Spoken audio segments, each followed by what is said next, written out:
చూడండి మా ఇంటి ముందర ఎలా సిమెంట్ మొత్తం ఇలా వేయించుకున్నాము. మొత్తం గలీజ్గా ఉండే, ఇప్పుడైతే మంచిగా ఉంది. అక్కడ నుంచి ఇంకా ఇక్కడ మా ఇంటి దగ్గర నుంచి ఆ సిమెంట్ అక్కడ వరకు వేయించుకున్నాము, గీటి వరకు ఇట్లా మొత్తం ఇలా వేయించుకున్నాము. బాగుందా ఫ్రెండ్స్? కామెంట్ చేయండి. ఇక్కడ మా చెట్లకైతే వాటర్ ఫుల్ పడ్డాయి, వర్షం పడుతూ ఉందన్నమాట. ఫుల్ వర్షం పడుతుంది.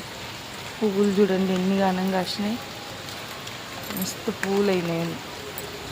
వర్షం అయితే సాయంత్రం నుంచి ఒకటే పడుతుంది. ఇక్కడైతే మంచిగా నీట్గా అయింది చూడండి, ఆ నుంచి ఇటు దాకా, ఇక్కడ నుంచి ఇక్కడ దాకా. ఓకేనా ఫ్రెండ్స్? వర్షంలో మా కోళ్ళు వదలకపోతే ఉరుతా ఉన్నాయి. ఇప్పుడైతే అన్నిటికి వచ్చేసినాయి చూడండి. వర్షం ఏమో మస్తు వస్తుంది. అవసరమా మీకు? లోపల ఉంటే అయిపోతుంది కదా. చూడండి, ఒకటి ఆడ ఒకటి ఈడ వర్షం వస్తూ ఉంటే అది లంచ్